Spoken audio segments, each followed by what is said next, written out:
3 people remain hospitalized tonight after a wrong-way crash on US-131. The wrong-way driver is suspected of being drunk behind the wheel. And this is not the first time there's been a crash like this. We have team coverage tonight, talking to families who've lost loved ones in similar crashes, who say US-131 near downtown has been a problem for years. We begin with Keely Lovern with what we know about this most recent crash and a witness who helped pull the victims to safety. Yeah, Kirk, that man's name is Marty Oakes. He's a lifelong resident of Grand Rapids, and he was driving home early this morning when he witnessed the driver heading southbound in northbound lanes of the S-curve before striking a car head-on. It had 2 people inside. He called 911 and jumped in to help.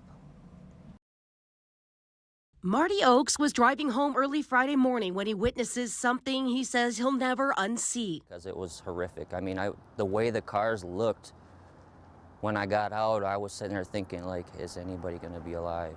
A head-on crash happens in the blink of an eye.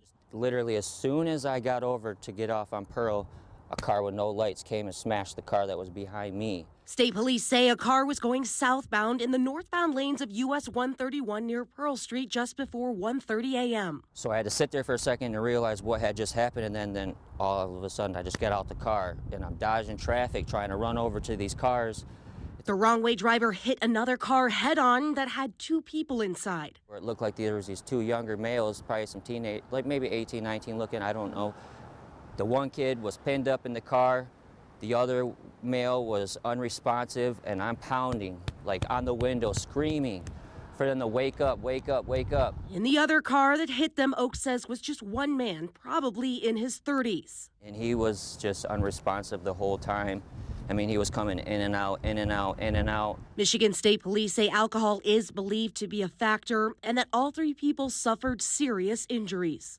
There was no way I could have got him out of there because the engine was, everything was right here, and it was just like his legs were all broke. The other dude was unresponsive. Marty Oakes sat with the 2 younger victims as long as he could.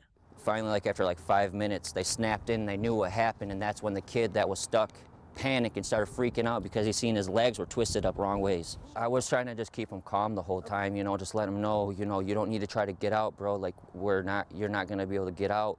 You're going to be fine. You didn't do anything wrong. And for Oakes, through all of it, he couldn't stop thinking. It's like, oh my God, that could have been me. If something in me didn't say move over, and when I did, that would have been me. And it's crazy how everything is at all. It's just so crazy. And he hopes something can be done to deter wrong-way drivers on 131 because he says it happens way too often. Anything that's going to help, like a big sign that says stop, wrong way, flashing lights, something bright to let them know you're going the wrong way. I just really hope that they're okay, And at last check, all 3 of those victims are still suffering from serious injuries, and we'll bring you updates as this story develops. In the newsroom, I'm Keely Lovern, 13 on your side. Another drunk driving wrong-way crash on US 131 1 year ago in Grand Rapids cost another Michigan family the life of their loved one. 21-year-old Kendall College art student Willow Yan died in a wrong-way crash near 28th Street. Tonight, her family is speaking out on her death and calling for more to be done to prevent another death.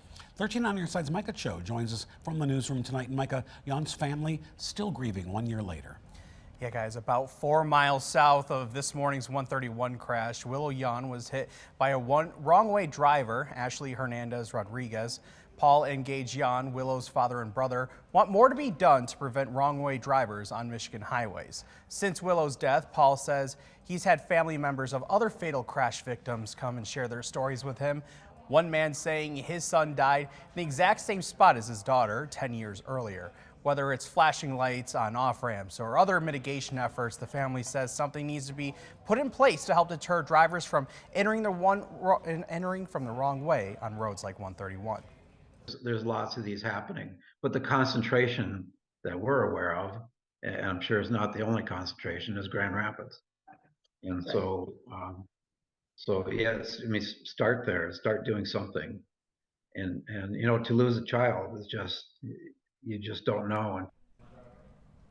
Just last week, Ashley Rodriguez Hernandez was sentenced to 42 months or about 3.5 years in jail for causing Willow Yan's death.